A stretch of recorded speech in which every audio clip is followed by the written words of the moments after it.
ख्वाबों के कारवां में मुसाफिर बन खुल जाते थे वो। कारवां के कारवां कत्ल कर जाते थे। देश में 10,000 थे और हर साल 30,000 राहगीरों को मौत की नींद सुला देते थे वो।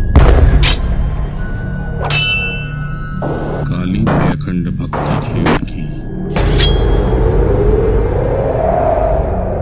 और कंपनी सरकार भी खौफ में थी उनकी, क्योंकि वो थे थग्स और हिंदोस्तान।